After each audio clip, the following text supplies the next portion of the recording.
il y a des questions solides. Et là, vous voulez me faire dire des choses. Hey tout le monde, j'espère que vous allez bien, grâce à Dieu. Du coup, aujourd'hui, on se retrouve pour une nouvelle vidéo. Ce sera une FAQ, donc une foire aux questions. Donc, je vous ai demandé de me poser des questions sur Instagram, vu que c'est un réseau social interactif. Je vous ai demandé, pour ceux qui ne sont pas sur Instagram, désolé, vous pouvez poser les questions en commentaire. Et peut-être prochainement, je vais y répondre. Voilà. Donc, j'ai demandé de me poser des questions sur Instagram. Et vous m'avez posé des questions. Et désolé déjà parce que vous m'avez posé des questions depuis janvier. Mais voilà, j'ai eu trop de péripéties avant de tourner cette vidéo. Mais bon, gloire à Dieu, voilà, je suis là pour y répondre. Donc, du coup, let's go to the vidéo. Donc, on va commencer. J'ai mis les questions là, c'est sur mon Mac.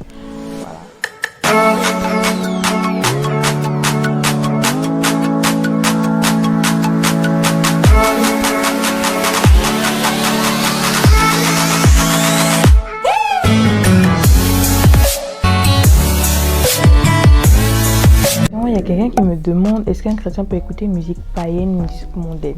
Donc pour moi, clairement, tu mets déjà, tu dis déjà musique mondaine. Donc tu précises. Donc voilà pourquoi toi-même tu poses la question, parce que tu sais déjà que ces deux termes, voilà, c'est pas compatible. La musique mondaine, c'est pas compatible. C'est que ça peut être très compliqué de se détacher de la musique mondaine, parce que ce sont des mélodies qui sont, et déjà la mélodie, ça touche l'âme, ça touche les émotions, ça touche les sentiments, et toutes ces musiques là sont faites vraiment pour nous captiver en fait. Certains clips utilisent des fréquences sonores qui ont un réel impact sur nos choix de vie en fait, parce que ces fréquences ont un impact psychologique sur nous. Deuxième question, quelqu'un qui demande comment discerner sa voix et la voix de Dieu.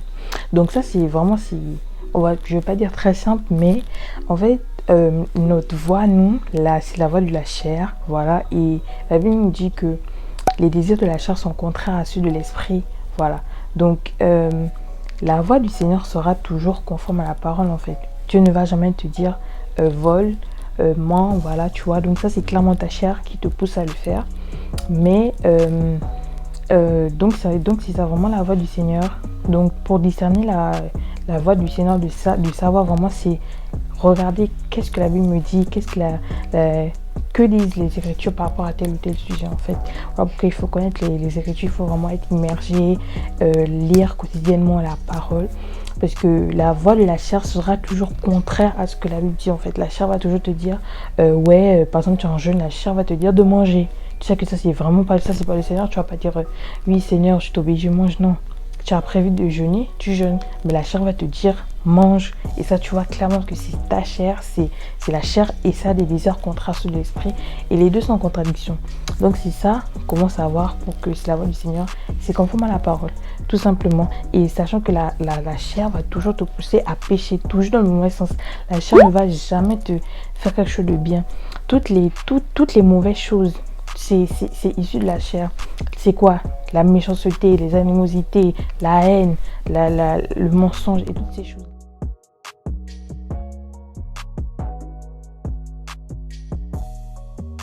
Ça vient de la chair, voilà. Et le fruit de l'esprit, comme on dit, la patience, la bénignité, la tempérance, la douceur, tout ça. Donc c'est ça l'esprit en fait.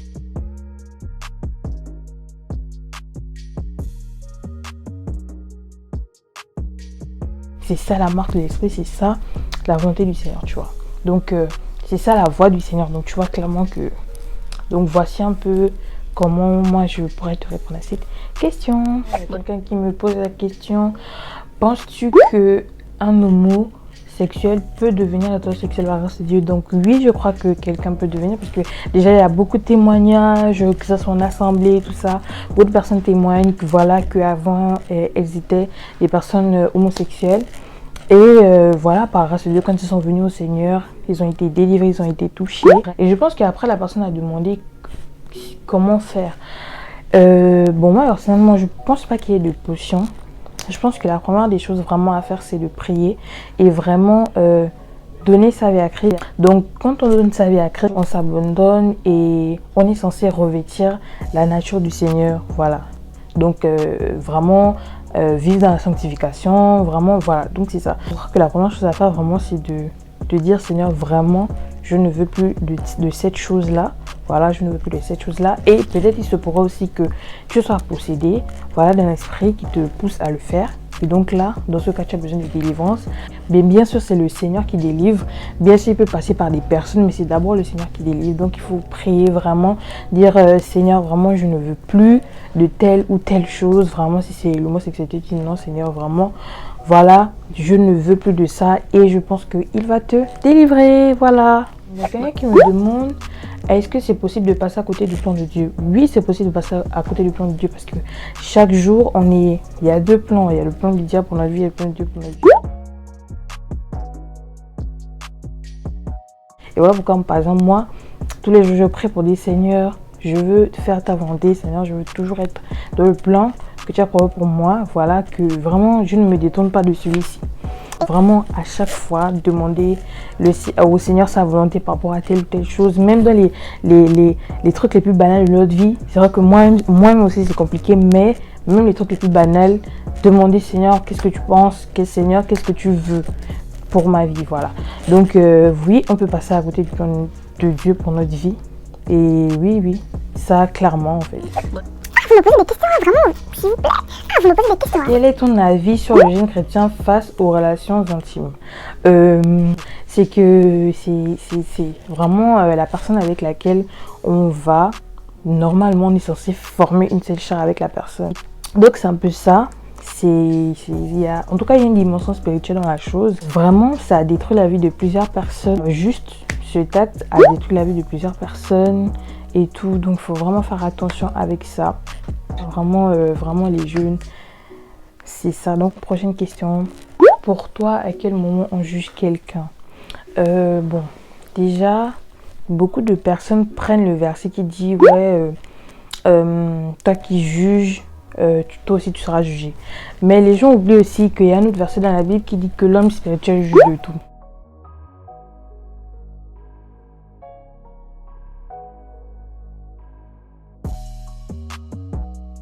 La Bible, c'est un couteau à double tranchant. C'est-à-dire que, bon, pour répondre à la question, tu demandes à quel moment est-ce qu'on juge. Moi, je dis que dans ce monde, en fait, dans ce moment, je me rends compte que, genre, quand tu dis la vérité aux gens, les gens disent que tu les juges. À quel moment on juge les gens, c'est lorsqu'on détermine, voilà, leur sort. C'est-à-dire quand on regarde, on appelle ça comment un juge, c'est censé celui qui donne la décision, c'est-à-dire tu vas en prison ou tu es libre. Donc c'est-à-dire bon, dans notre cas, on va dire donc soit tu vas en enfer, soit tu vas au ciel. Bon, pour moi, j'ai pas forcément la science service, mais pour moi, juger c'est ça en fait, déterminer qui va aller au ciel, qui va aller en enfer. C'est-à-dire que si tu dis à quelqu'un tu vas aller en enfer, tu n'es pas en train de dire à la personne, tu n'es pas en train de juger la personne parce que si par exemple la Bible dit les menteurs n'iront pas au royaume des cieux et que toi par exemple tu dis à quelqu'un tu mens et tu vas pas aller au ciel. Donc tu n'es pas en train de juger la personne, tu es en train de lui dire la vérité. Mais par contre, si c'est maintenant toi on appelle ça comment, qui va déterminer si la personne va aller au ciel ou en enfer, là tu es en train de juger, tu portes un jugement. Mais sachant que tu ne peux pas le faire, il n'y a que Dieu qui peut porter le jugement sur quelqu'un après sa mort. Donc pour moi, bon ça c'est bien sûr moi, ma manière de voir les choses, c'est que ce n'est pas du jugement en fait. Si par exemple, comme je disais, si tu vois quelqu'un voler et tu lui dis tu continues, tu vas aller en enfer, tu n'es pas en train de juger la personne. Je dis bien, pour moi, tu n'es pas en train de juger la personne, tu es en train de lui dire la vérité. Mais maintenant, la personne peut se sentir jugée, la personne peut se sentir offusquée et là, clairement, il faut laisser la personne. Mais aussi, je ne crois pas que nous avons été appelés pour dire aux gens, toi tu vas au ciel, toi tu vas en enfer et tout. Non, je ne crois pas qu'on a été appelés pour ça, mais si par exemple tu le fais, moi je crois pas que tu es en train de juger, mais par contre tu es en train de dire la vérité. Voilà. Donc prochaine question. Comment faire pour se maintenir spirituellement avec le confinement? Déjà, moi je pense que comment ça se maintenir spirituellement avec le confinement?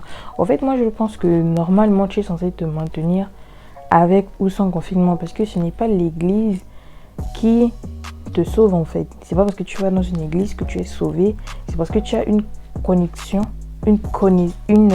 connaissance de Dieu, et quand je parle de connaissance de Dieu, c'est pas connaissance des Écritures, je parle de vraiment la personne de Dieu. Donc, moi je pense que pour se maintenir, il faudrait juste avoir, pas juste, mais il faudrait avoir une relation avec le Seigneur, parler avec lui, recevoir de lui, lire la parole, et moi je pense que c'est tout. En fait, la communion fraternelle, je pense qu'elle est très très très très importante, mais le plus important c'est d'abord notre communion avec Dieu, et avec ça, malgré le confinement, malgré tout ce qui va se passer, on va toujours maintenir le cap avec Dieu, parce que nous avons une connaissance de lui, de sa personne, et une connexion avec lui. Et donc quel que soit ce qui se passe, même si on ferme toutes les églises, voilà, on aura toujours cette connexion là, et voilà, on ira de gloire en gloire et de victoire en victoire, et nous serons au final sauvés. Prochaine question, il y a quelqu'un qui me demande pourquoi je partage ma foi sur les réseaux sociaux. Donc c'est vraiment un fardeau que j'ai dans mon cœur de parler de l'évangile, de parler de ma foi sur les réseaux sociaux. C'est vraiment un fardeau, c'est-à-dire que quand je ne le fais pas, je me sens vraiment pas bien. Je me rends compte que vraiment le monde a besoin du Seigneur, et voilà pourquoi voilà, je parle du Seigneur sur tous mes réseaux sociaux, que ce soit WhatsApp, que ce soit Instagram, que ce soit YouTube, que ce soit Twitter. Bon, Twitter, je suis pas trop active là-bas, mais en tout cas, je parle du Seigneur sur mes réseaux vraiment parce que c'est un fardeau que j'ai, voilà, et c'est ça. Donc, prochaine question. En fait, il y a quelqu'un qui est athée qui me demande comment être persuadé que Dieu existe. Par rapport à ça, ce que je vais te répondre, c'est que même le diable, il y a genre récemment là, genre tout à l'heure, j'ai vu une vidéo où en fait la personne est en train de dire que même le diable lui-même, il n'a pas fait cette erreur de croire que Dieu n'existait pas. Déjà parce qu'il sait que Dieu existe, et vu que la Bible nous dit même que le diable et les démons, ils savent que le Seigneur existe, ils croient, mais eux par contre ils tremblent. Donc justement c'est un leurre, c'est une illusion de penser que Dieu n'existe pas, et que les choses ont été faites d'elles-mêmes par le Big Bang, voilà, comme ça. Parce que moi-même, tu n'as pas affaire à quelqu'un qui ne fait pas les sciences. Moi, je ne veux pas dire que je suis scientifique, mais par contre, je fais les sciences. Et je sais que la science, c'est une science exacte, mais la science a beaucoup de failles. La science ne peut pas te répondre à des questions d'ordre existentiel. La science ne peut pas te répondre à qu'est-ce qui se passe après la mort. Toutes ces choses-là, la science ne résout pas tous les problèmes. Et même, moi, je trouve que la théorie du Big Bang est assez folle, que de penser que le monde qui est fait aussi parfaitement avec des lois qui s'appliquent clairement, qui sont... en fait, tout est tellement parfait, tu te dis que ce n'est pas juste que le fruit du hasard. Et même la science s'accorde à dire aujourd'hui que nous sommes dans les derniers temps. Nous sommes à, je pense, d'après eux, 100 secondes avant la fin du monde.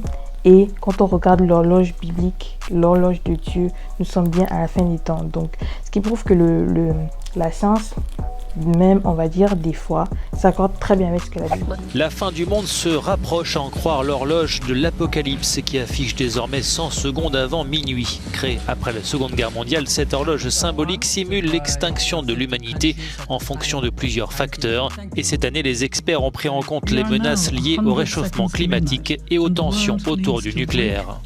Pour moi, penser que tout a été fait comme ça, par hasard, c'est pas très réfléchi par contre. Donc ensuite, prochaine question. Donc, est-ce que les réseaux sociaux peuvent impacter notre relation avec Dieu? Donc pour moi, oui. Les réseaux sociaux, vraiment ça prend du temps. Tu peux passer facilement 4 heures de temps sur un réseau, que ce soit Instagram ou Twitter, quel que soit le réseau. Et je pense que c'est vraiment un objet de distraction si on ne fait pas attention à la manière dont on utilise et tout. Donc même si par exemple on suit des comptes chrétiens qui partagent des prédications ou des versets bibliques, ça ne remplace pas la Bible. Moi je pense que vraiment si on ne fait pas attention, les réseaux sociaux peuvent nous distraire, voilà. Moi personnellement, je me suis désabonnée de tous ces comptes-là qui te plongent de manière perpétuelle dans des complexes et autres. Donc c'est un peu ça. Donc il y a quelqu'un qui me demande mes films chrétiens préférés. Donc j'en ai beaucoup, j'en ai plusieurs, mais ce qui me vient à l'esprit en ce moment, ce sont les films des frères Kendrick. Je sais pas si c'est comme ça qu'on prononce, Kendrick, bref, des frères Kendrick, Alex et l'autre, j'ai oublié le nom. Ce sont les producteurs, je pense, des films, acteurs aussi, que ce soit War Room, Fast and the Giant. Mais mon film préféré, c'est Courageous. Bon, Courageous, je sais pas, bref. Anyway, bref, voilà. C'est mon film préféré, vraiment. Bon, il y en a d'autres aussi, voilà. Mais l'instant d'après, voilà, j'aime beaucoup. Je pense que c'est le film qui parle de après, quand Jésus va venir nous chercher, Yeshua, et tout ce qui va se passer après. Bref, il y a vraiment beaucoup de films que j'aime et tout. Donc voilà, je peux pas choisir, mais voilà. La plupart des films des frères Kendrick, je les aime beaucoup. Voilà, donc nous sommes arrivés au terme de la vidéo. J'espère vraiment que la vidéo t'aura plu, t'aura fortifié, t'aura encouragé. Et sinon, prenez soin de vous, que le Seigneur vous garde, qu'il vous bénisse. Donc je me réjouirai de te trouver une nouvelle vidéo, je pense le dimanche. Le dimanche, ouais, je vais essayer de poster. Et du coup, sois béni, sois béni, sois béni. Bisous, bye.